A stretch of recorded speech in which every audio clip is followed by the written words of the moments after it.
versículos que son el versículo 9 y el versículo 10.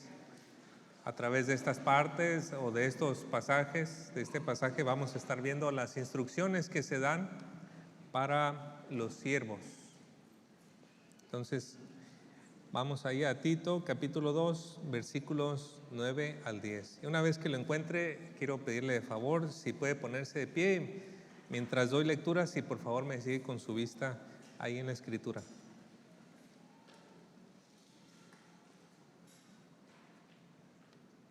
Dice la palabra de nuestro Dios: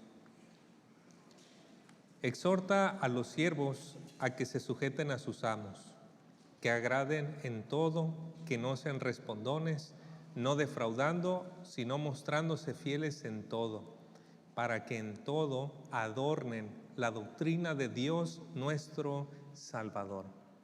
Vamos a orar. Padre Celestial, gracias por esta oportunidad que tenemos una vez más de abrir su palabra y estudiar una porción de ella.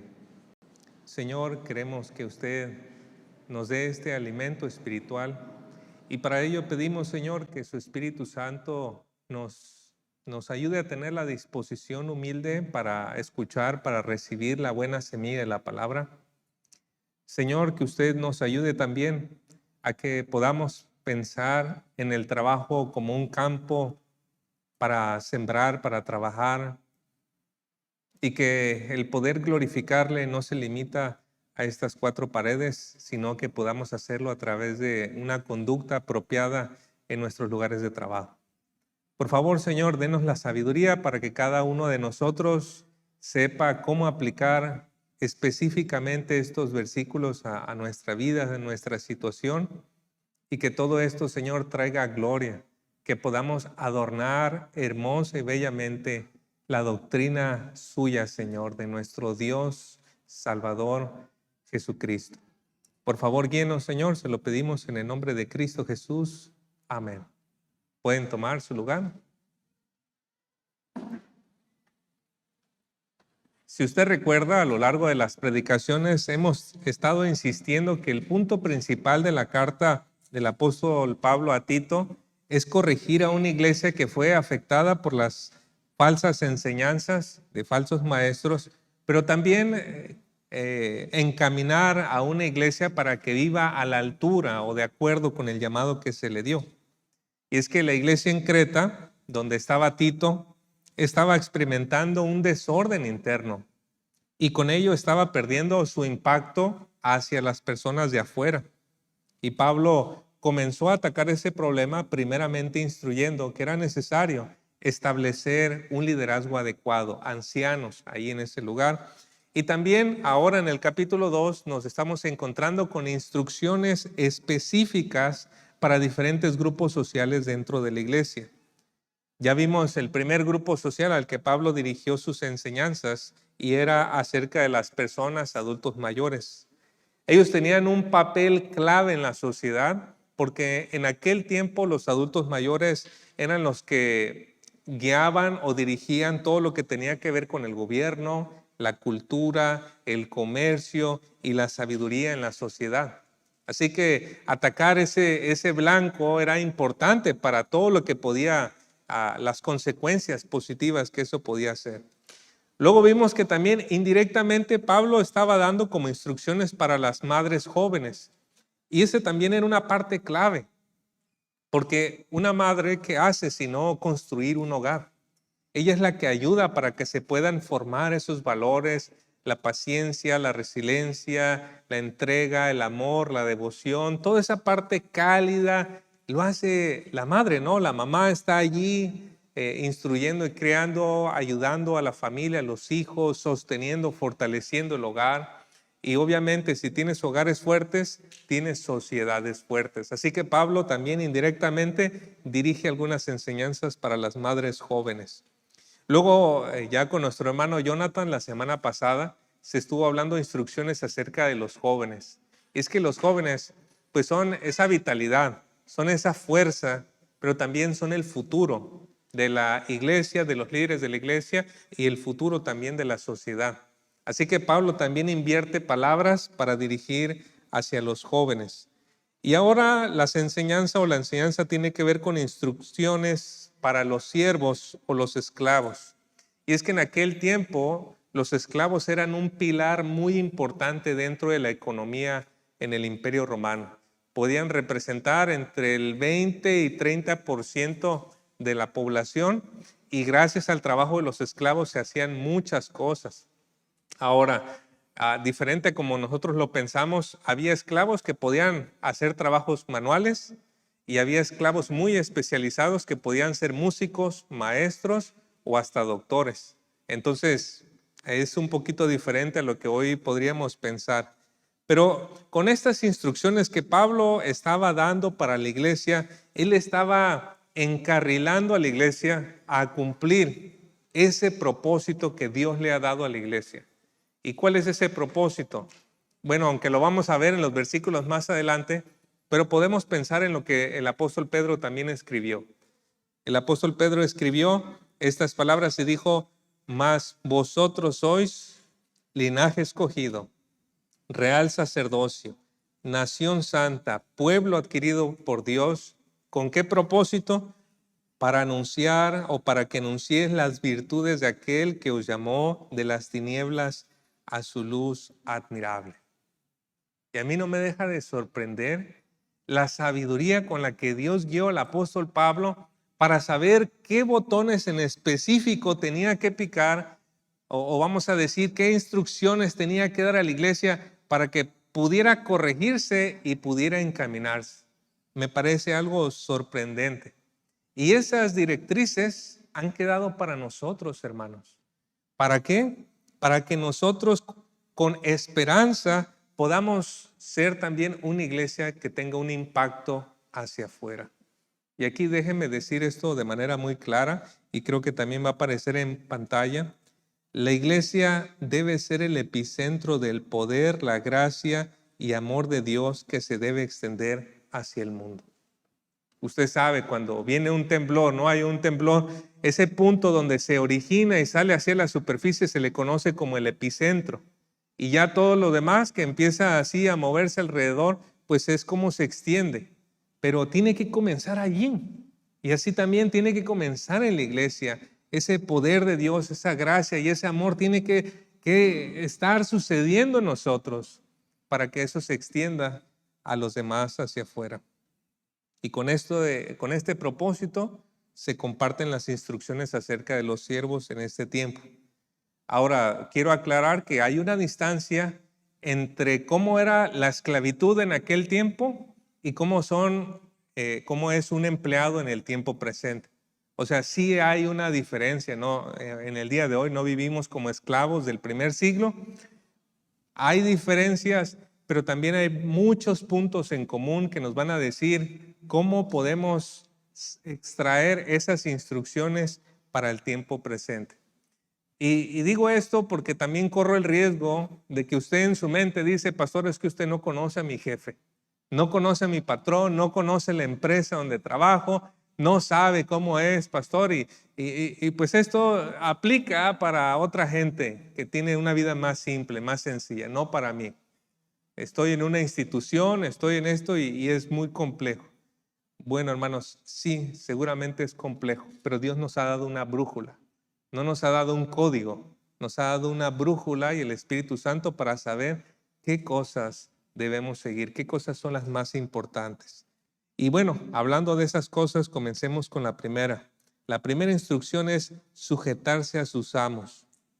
Esa es la primera instrucción para los siervos. Ahí mire versículo 9.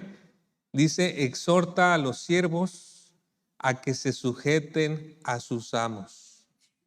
Otras versiones traducen la palabra sujetarse como obedecer. Por ejemplo, la Nueva Traducción Viviente o la Nueva Versión Internacional dice someterse. Y esta exhortación, es importante que sepamos, hermanos, tiene que ver con algo interno y externo.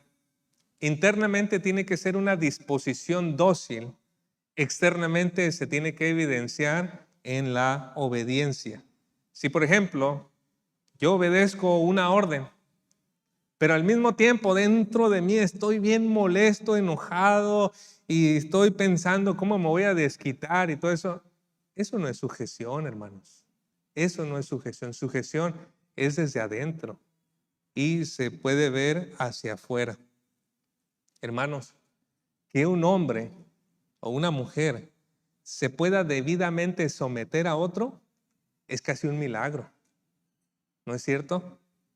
El reformador suizo Juan Calvino escribió en su comentario de este versículo las siguientes palabras: nada es tan contrario a la disposición natural del hombre como la sumisión.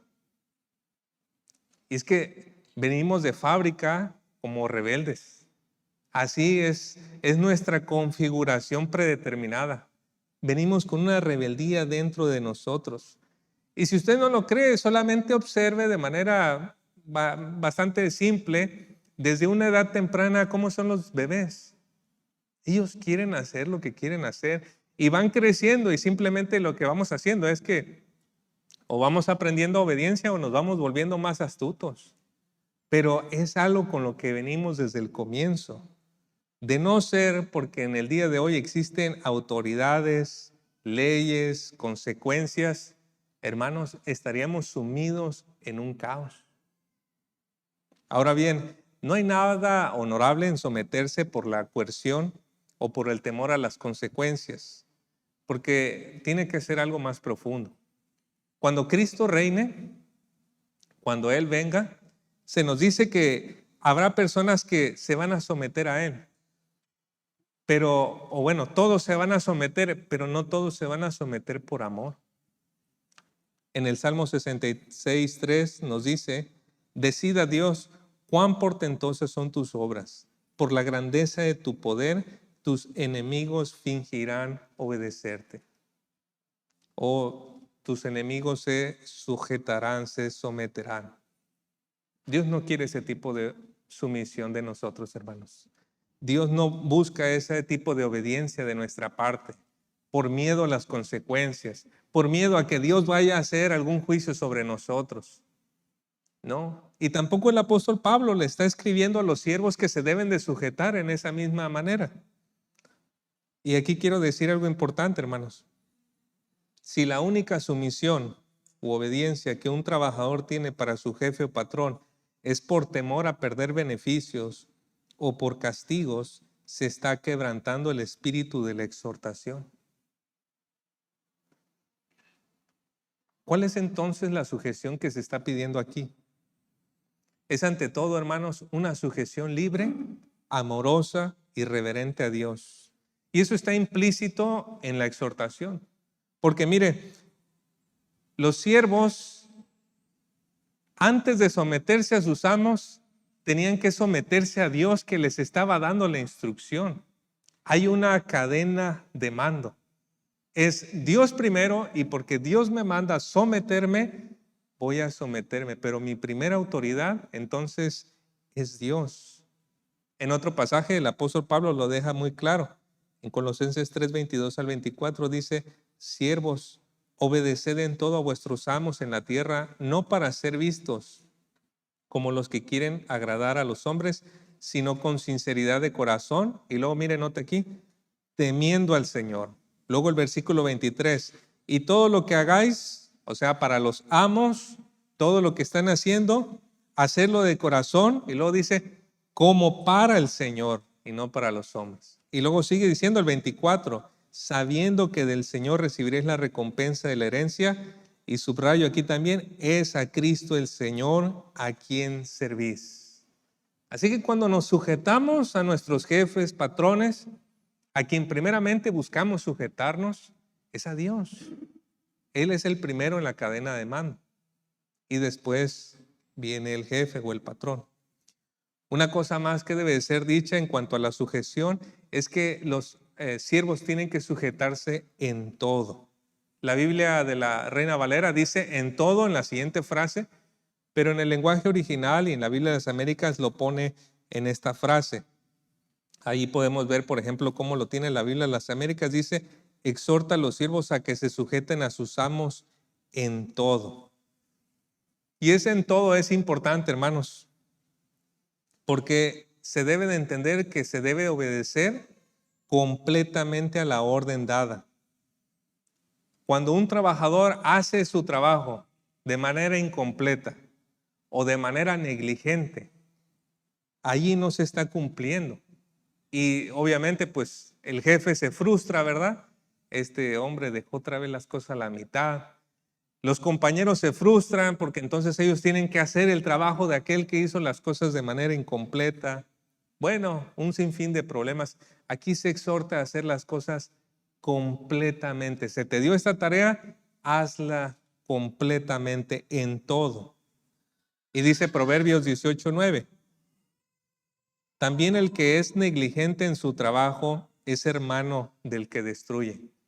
Si no hacemos las cosas completas, hermanos, eso es lo que estamos haciendo. Estamos destruyendo. Estamos destruyendo. Estar sujeto en todo también significa que el trabajador no adopta una actitud selectiva en el trabajo. El jefe le dice, oye, puedes ir en el carro y traer una cosa. Y no, pues sí, le encanta porque en el camino están los burritos, compra un sándwich, come y esto y lo otro. Y pues disfruta, ¿no? El viaje. Pero el jefe le dice, oye, ¿puedes hacer esta otra cosa? Ah, no. Entonces ya se vuelve una actitud selectiva y eso también es rebeldía en el corazón. Cuando nos dice que en todo es tanto cosas que nos agradan como cosas que a veces nos desagradan. Y por supuesto todo esto en el margen de lo que es correcto. Es decir, no vas a andar mintiendo, engañando, robando porque tu jefe te dice, pero estás cumpliendo completamente con una orden correctamente dada, ¿no? Esa es la primera instrucción a los siervos. ¿Quieren que sigamos? Está complicado, ¿verdad? También se nos dice que agraden. Dice en Tito 2:9. Exhorta a los siervos a que agraden, y bueno, aquí agrego esta parte para que entendamos, a sus amos. La Biblia de las Américas dice que sean complacientes. Y es que qué desagradable es para un jefe o un patrón decirle a uno de los empleados, oye, por favor atiende este asunto. Y que el empleado con su cara, quejándose, murmurando, ¿cómo se queda el jefe o el patrón? Incómodo, ¿no? Molesto por esa situación. En cambio, si el empleado, el trabajador, escucha la orden, escucha la encomienda y tiene una disposición positiva, amable, alegre, pronto a atender la disposición o la cuestión y diligente en su trabajo, no, pues es la alegría del jefe o el patrón. Él está contento porque sabe que puede contar con esa persona. Y hacer esto de ninguna manera significa que se está adoptando una actitud servil o denigrante. Muy probablemente los compañeros te van a ver, ¿verdad? Y van a decir, eres un lambiscón o eres esto o lo otro, ¿verdad? Pero de ninguna manera se debe hacer esto por una actitud servil o denigrante. Recordemos a Cristo, nuestro Señor, que nos dice en Romanos 15:3 que Él no buscó agradarse a sí mismo por encima de los demás. También nos dice en Marcos 10:45 que Él vino para servir, no para ser servido. Entonces, seguimos el ejemplo de nuestro Señor, una actitud servicial, amorosa, dispuesta. Agradar a los amos tampoco se debería hacer con el fin de conseguir una mejor posición o solo para tener una buena imagen delante de los demás. Algunos lo hacen con ese propósito, ¿no? Observamos ya en Colosenses 3:22 que no nos buscamos sujetarnos para ser vistos. Es para Dios que nosotros buscamos someternos, sujetarnos, y es para que exista un testimonio positivo del Evangelio. Para que cuando digan, Él es cristiano, entonces se sepa, esta es una persona confiable. Él es una persona buena, en beneficio para la empresa.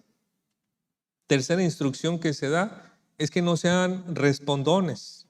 Ahí en Tito 2:9 nos sigue diciendo, exhorta a los siervos a que se sujeten a sus amos, que no sean respondones. La Biblia de las Américas dice, no contradiciendo.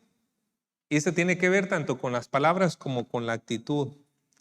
A veces no hace falta decir palabras para saber que la persona nos está llevando la contraria, ¿no? O que le estamos llevando la contraria a la persona. Y hay personas, hermanos, espero que no seamos ninguno de nosotros, ¿verdad? Pero hay personas que les gusta saber hasta dónde pueden llegar. ¿Cuál es el límite de la paciencia del jefe o del patrón? Entonces empiezan diciendo bromas y se empiezan a volver más pesadas, empiezan a hacer el trabajo más lento y ya van tomando la medida hasta que el patrón explota y dicen, ok, de aquí para abajo es a donde me puedo, es en el rango en el que me puedo mover. Y eso es como decimos nosotros, ¿verdad? Le toman la medida al jefe, le toman la medida al patrón. Y de esta manera pues se empiezan a permitir en el trabajo ciertas actitudes que cuando llega una visita dicen, ¿por qué lo permites, verdad? ¿O por qué se permite esto en esta empresa? Malas caras, provocaciones sutiles, sarcasmo, lentitud, pereza. Y hay quienes sienten hasta satisfacción de hacer esto, de que el jefe les dice algo. Y sienten una satisfacción de hacer una cara porque en el fondo sienten que están desquitando algo. ¿Por qué? Porque el jefe los puso a trabajar muy duro, porque tuvieron que trabajar horas extras, alguna situación que por causa de que se sienten en desventaja, dicen, no, pues ahora yo te lo voy a hacer difícil para que podamos poner las cosas en balanza, ¿verdad? Pero hermanos, tenemos que saber que eso no es cristiano, no es cristiano. Con la exhortación que Pablo da, no se le está privando al siervo o trabajador de expresar una disconformidad o alguna sugerencia en el marco del respeto y la sujeción. No significa que el jefe siempre tiene que hacer caso a lo que le decimos, pero si llegamos a probar con alguna sugerencia que nuestra sugerencia es buena, es provechosa, lo más probable es que vamos a ganar un lugar de respeto en las decisiones que se tengan que tomar. Y eso es muy importante. La cuarta instrucción que se nos da es no defrauden, no defrauden. Tito 2:10 nos dice no defraudando. La Nueva Versión Internacional dice no robando.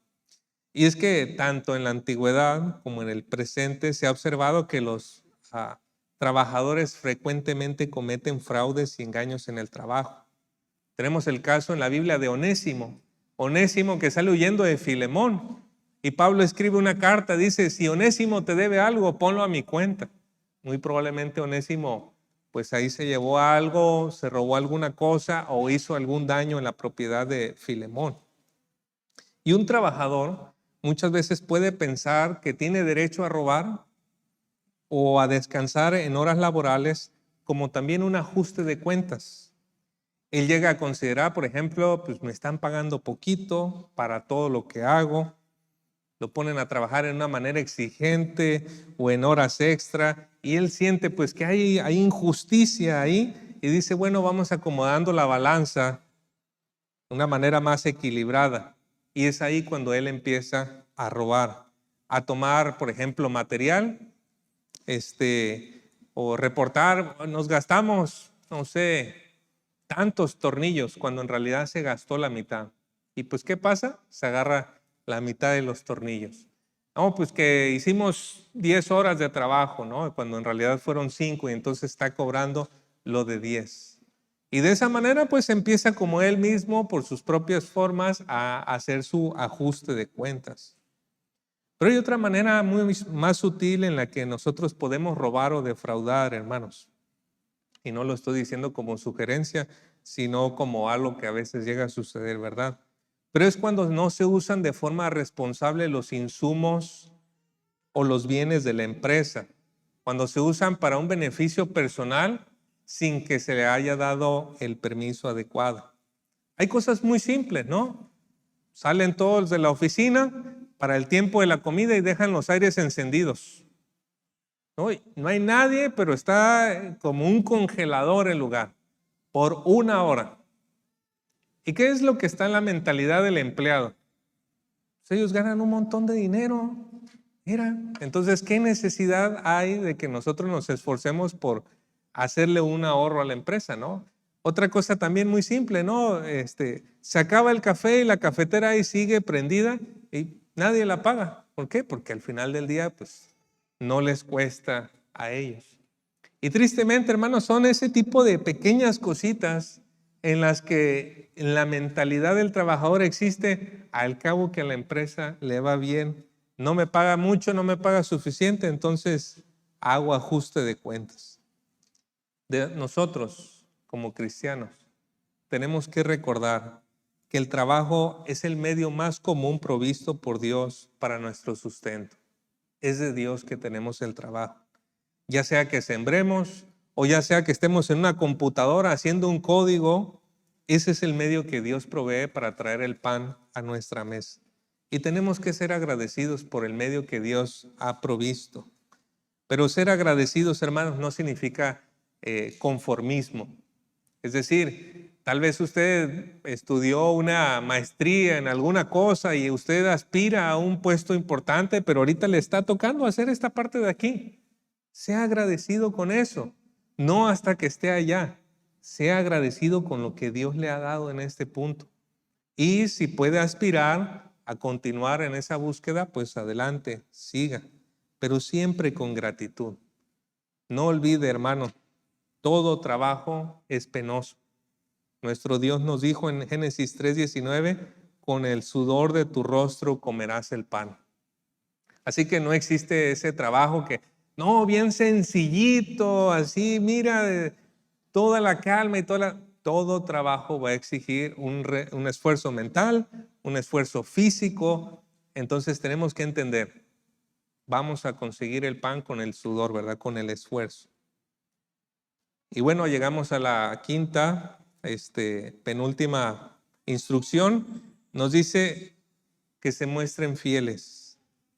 La instrucción para los siervos, se muestren fieles, versículo 10. Dice, sino mostrándose fieles en todo. La Nueva Traducción Viviente dice, absolutamente dignos de confianza. Y la Biblia textual dice, mostrando completa fidelidad. ¿Eso es lo contrario a robar o es lo contrario a defraudar? Un siervo cristiano, un trabajador, un empleado cristiano debe ser alguien confiable, hermanos, digno de confianza, como José. ¿Recuerda la historia de José en la Biblia, el hijo de Jacob? Miren, Génesis 39, versículos 4 al 6, nos habla de José, dice, esto agradó a Potifar, quien pronto nombró a José su asistente personal. Lo puso a cargo de toda su casa y de todas sus posesiones. Desde el día en que José quedó encargado de la casa y de las propiedades de su amo, el Señor comenzó a bendecir la casa de Potifar por causa de José. Todos los asuntos de la casa marchaban bien y las cosechas y los animales prosperaron. Pues Potifar le dio a José total y completa responsabilidad administrativa sobre todas sus posesiones.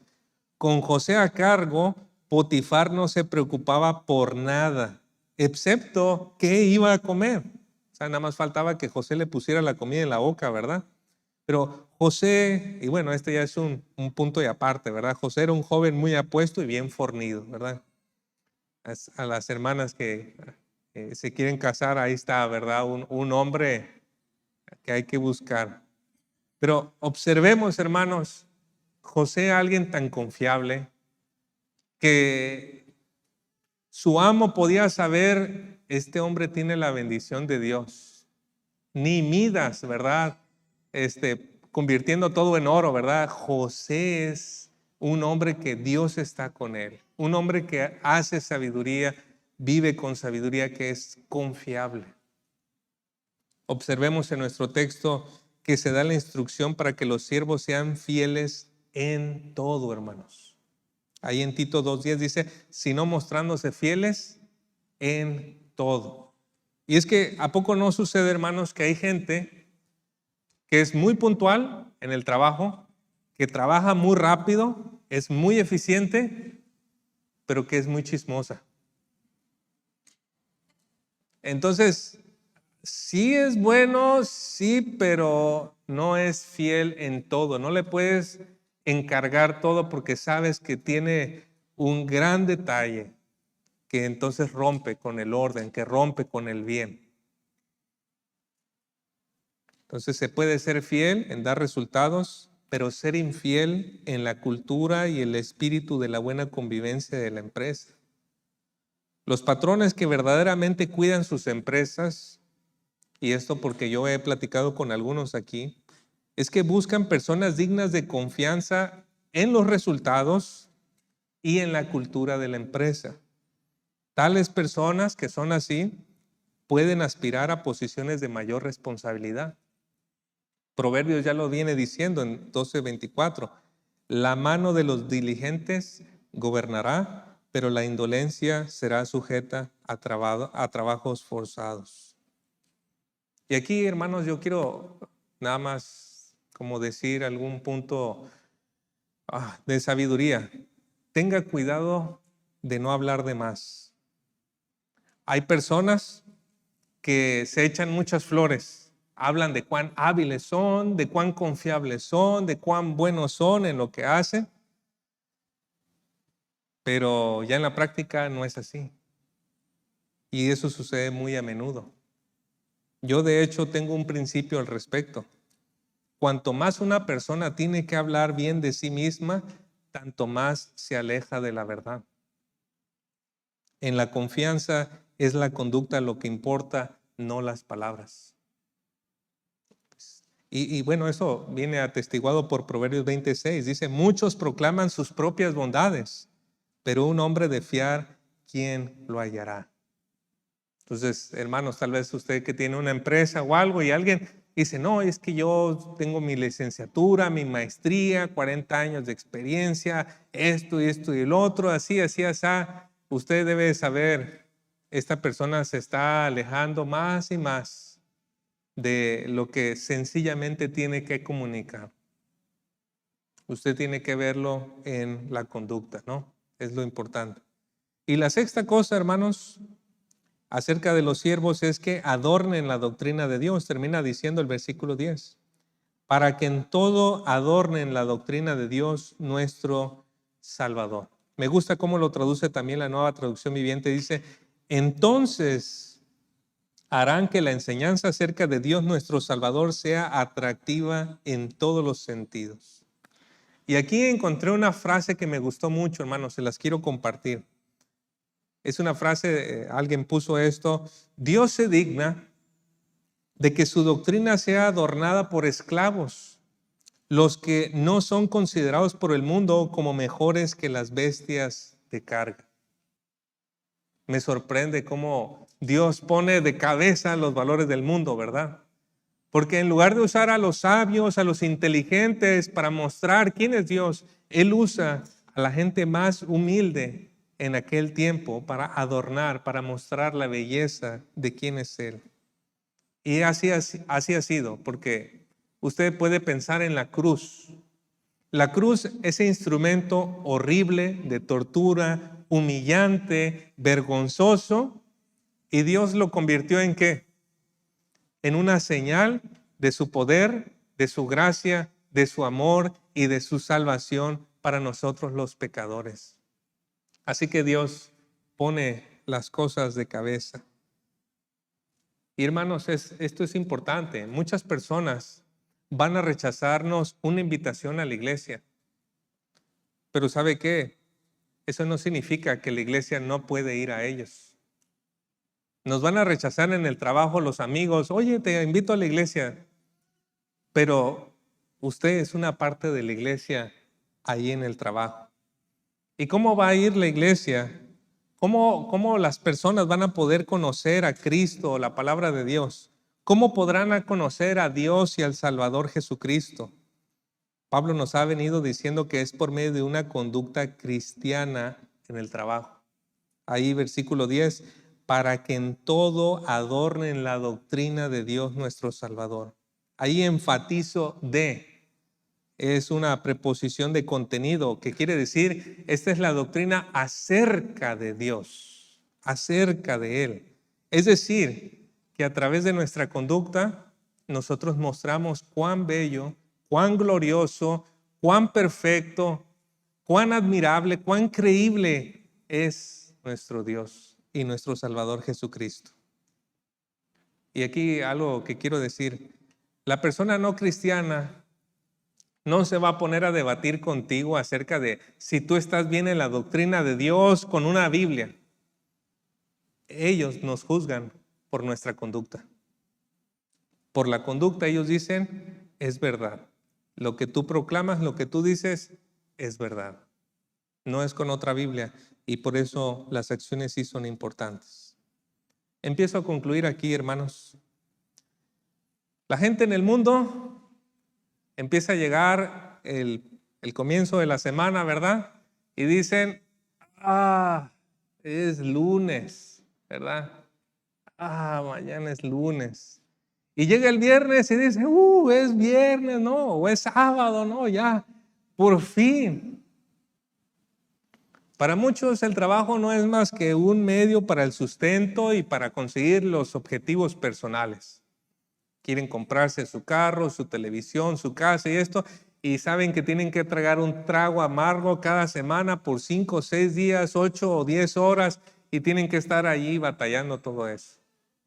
Para ellos el trabajo es así, pero el cristiano no puede tener ese rumbo, hermanos. Para el cristiano el trabajo es un escenario donde la gloria de Dios puede ser vista y debe ser vista a través de nuestra conducta. Para el cristiano el trabajo es un campo misionero, es un lugar que hay que trabajar.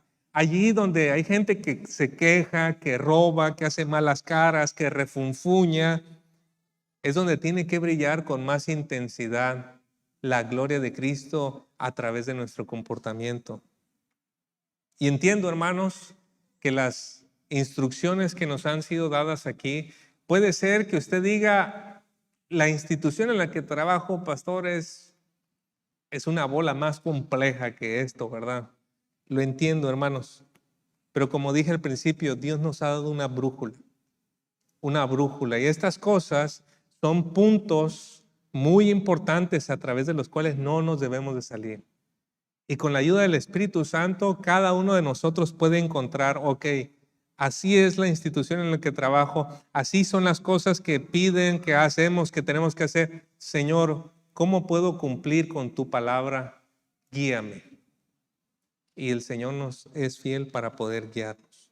Lo que no nos podemos permitir, hermanos, es que la doctrina de Dios nuestro Salvador solamente quede en palabras. Y aquí con esto concluyo. Tenemos que evidenciar nuestra fe en el trabajo con una conducta que adorne la doctrina de Dios nuestro Salvador.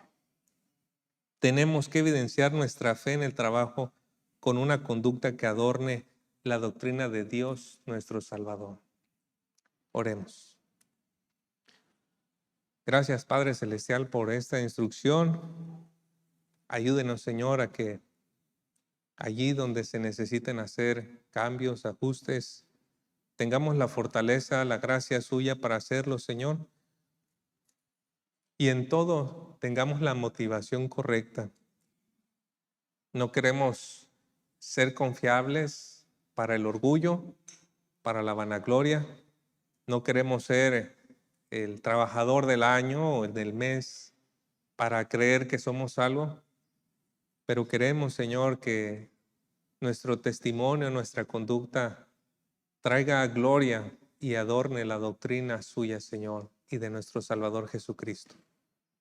Por favor, Señor, sea usted llevando la luz que aquí nos ha dado a cada uno de los rincones en donde cada hermano y hermana tiene que trabajar. Y que así su luz brille en todo Cabo San Lucas, Señor, y en el municipio de Los Cabos. Se lo pedimos en el nombre de Cristo Jesús. Amén. Que Dios les bendiga, hermanos, que Dios bendiga su palabra en nosotros. Dios les bendiga, visita.